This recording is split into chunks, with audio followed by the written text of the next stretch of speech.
বিক্রমনগরে শেষ প্রান্তে একটা ভাঙাচোরা কুটিরে থাকতো 3 ভাই, আদিনাথ, শিবনাথ আর প্রিয়নাথ। বড় 2 ভাই ছিল যেমন ধড়িবাজ তেমনই হিংসুটে, কিন্তু ছোট ভাই প্রিয়নাথ ছিল পরিশ্রমী, সৎ আর উদার। ছোট ভাইকে খাটিয়ে বড় দুজনে পায়ের উপর পা তুলে বসে দিন কাটাতো। আরে তাড়াতাড়ি হাত চালা, এখনো তো অর্ধেক জমি তৈরি হলো না। আহা, আরে মাটি তৈরি না হলে বীজ বুনবি কি করে? জমিটা ছেড়ে ওবেলা জঙ্গলে যাবি কাঠ কাটতে, কোনো ফাঁকিবাজি চলবে না, বলে দিলাম।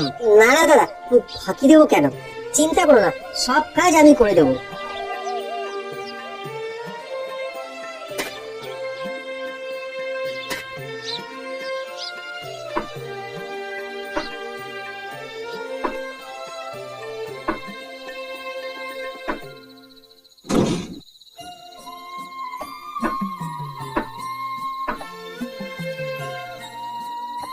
সকালে মাঠে হাড় ভাঙা খাটুনির পর এখন আমার জঙ্গলে কাঠ কাটা, না শরীর যেন চলছে না।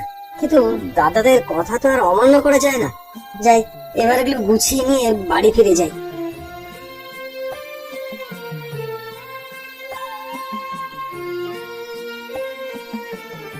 ও ভগবান, কি হয়েছে সাধু বাবা, তোমার কি শরীর খারাপ? খুব জ্বর বাবা, বড় ঠান্ডা লাগছে। যদি একটু কাঠ জ্বালিয়ে আগুনে সেঁক নিতে পারতাম। কি কিচ্ছু দেবো না, আমি এক্ষুনি তোমার আগুনের ব্যবস্থা করে দিচ্ছি।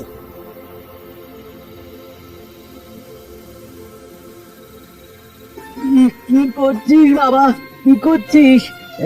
এ তো তোর কষ্ট করে জোগাড় করা কাঠ। ওসব তুমি দেবো না তো।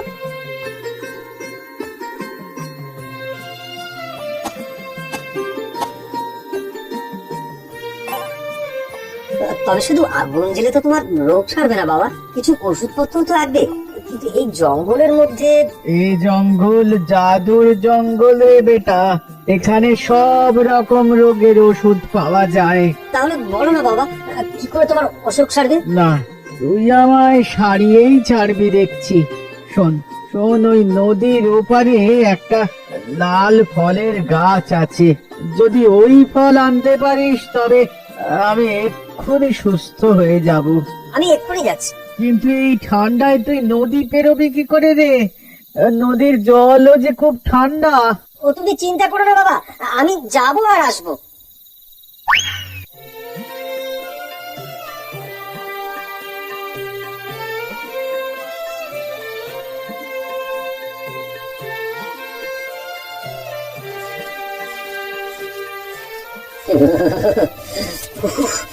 বাবা,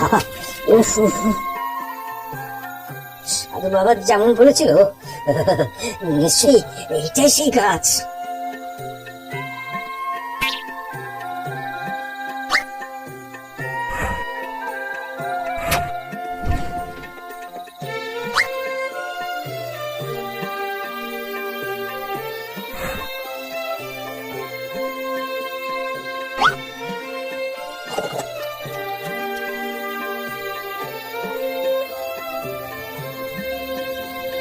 বাহ, তুমি তো একেবারে সুস্থ হয়ে গেলে।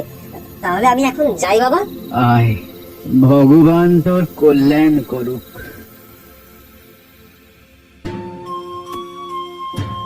হতভাগা, সেই দুপুর থেকে এখনো অবধি তাহলে কি করলি? কি করলে তুই? আমি তো ওই কাঠ কেটে নিয়ে আসছিলাম দাদা, কিন্তু হঠাৎ।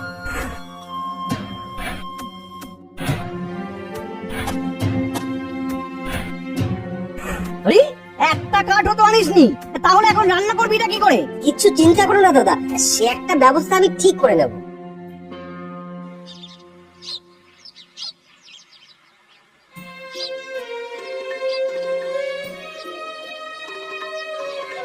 কি বুঝছেন রাজবৈদ্য? রাজকুমারী কি তবে? এখনো রাজকুমারীর দেহে প্রাণ আছে মহারাজ, তবে প্রাণের লক্ষণ তেমন প্রকট নয়। আমার পক্ষে যতটা যা করার সবই তো করলাম, এখন সবই ঈশ্বরের হাতে মহারাজ। এ কি কঠিন পরীক্ষায় ফেললে আমাকে ভগবান! এই বিশাল ধন সম্পত্তি, রাজ ঐশ্বর্য, কোনো কিছুর বিনিময়ে কি নিজের মেয়েকে আমি বাঁচাতে পারবো না। না না না, ভেঙে পড়লে তো চলবে না।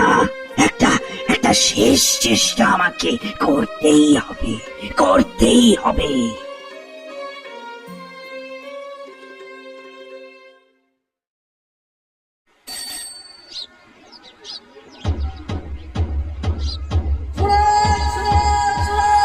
মহারাজ এক বিশেষ ঘোষণা করেছে।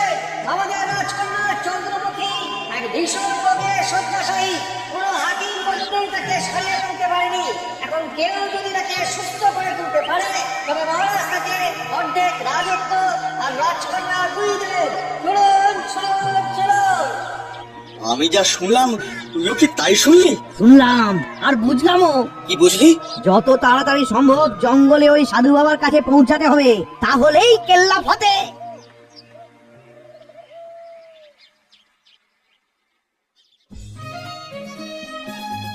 মহারাজ, আমি আপনাকে কথা দিচ্ছি, আমি রাজকন্যাকে সুস্থ করে তুলবই। বেশ, তুমি যদি পারো আমি তাহলে তোমাকে আমার অর্ধেক রাজত্ব দেব, আর আর রাজকন্যার সাথে তোমার বিবাহ দেব।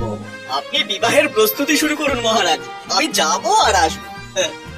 বাহ বাহ বাহ বাহ, বড় বলে সুযোগটা দাদা ভালোই নিয়ে নিল।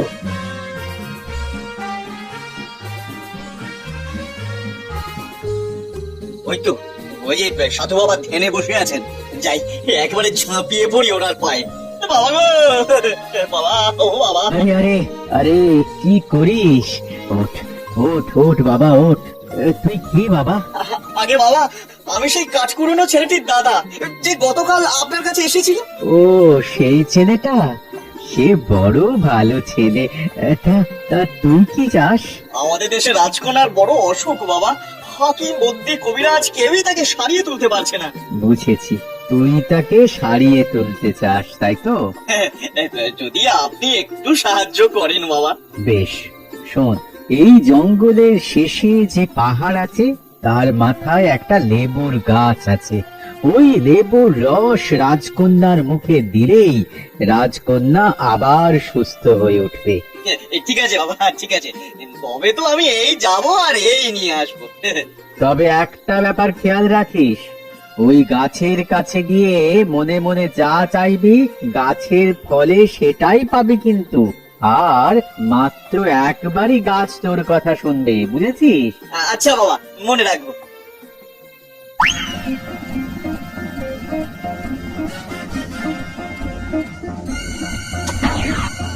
বাবারে,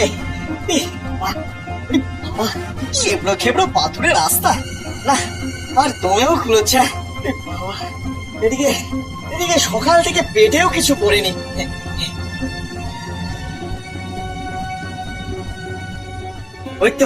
ওই তো লেবু গাছ। তবে লেবু না হয়ে ওটা যদি আপেল গাছ হতো তবে আপেল খেয়ে পেট ভরাতাম।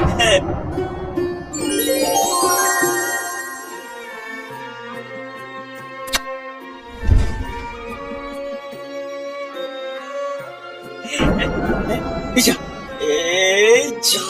খিদের চোটে খাবার চেয়ে ফেলেছি, এবারে এবারে লেবু পাবো কি করে? হায় হায় হায় হায় হায়।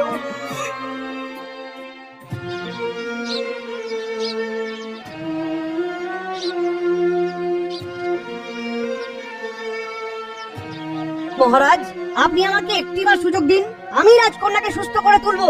বেশ, তুমি তাহলে চেষ্টা করে দেখো।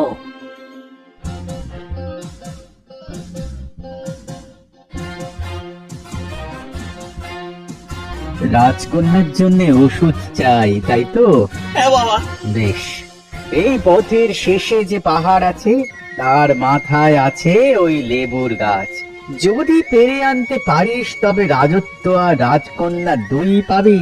তবে সাবধান, ওই গাছের সামনে গিয়ে মনে মনে যা চাইবি গাছের ফলে সেটাই পাবি কিন্তু, কেমন?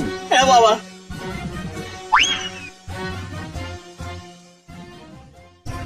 দাদাটা একদম বোকা, তাই লেবু নিয়ে ফিরতে পারেনি। আমি লেবু নিয়ে ফিরবই, কিন্তু কিন্তু পথ আর শেষই হয় না। ওহ, এত ধকল। আরে ওই তো পাহাড়ের মাথায় গাছ দেখতে পেয়েছি। ব্যাস ব্যাস ব্যাস, এবার আর কি?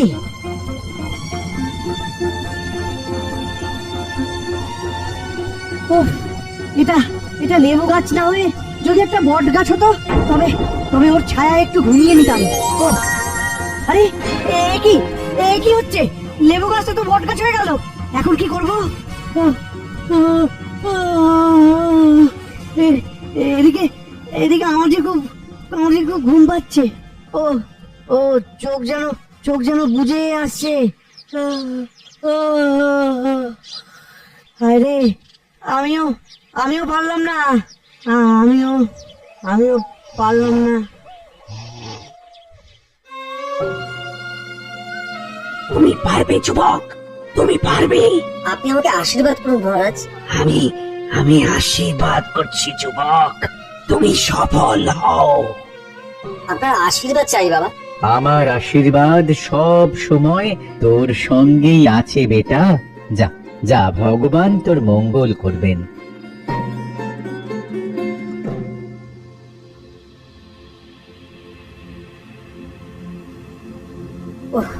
কি কঠিন এই পথ, তবে পরিশ্রম করার অভ্যেস আছে বলে এখনো শরীরটা তেমন ভেঙে পড়েনি। খিদের তেষ্টা পাচ্ছে বটে, তবে সেসব আমাকে জয় করতে হবে।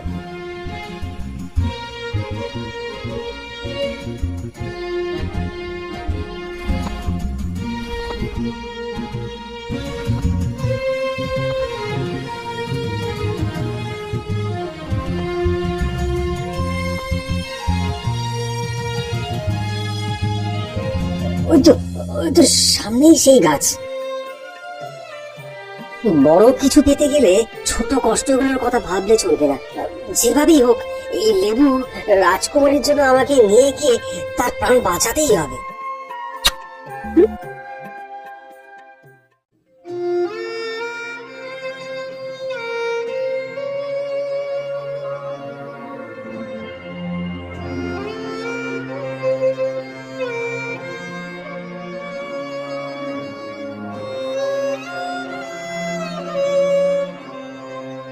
ধন্য ধন্য তুমি যুবক, ধন্য। ওরে ওরে, কে কোথায় আছিস? শাঁখ বাজা, হলুদে গোটা রাজ্য আলোর মালায় সাজিয়ে তোল। রাজকন্যা আমার সুস্থ হয়ে গেছে, সুস্থ হয়ে গেছে।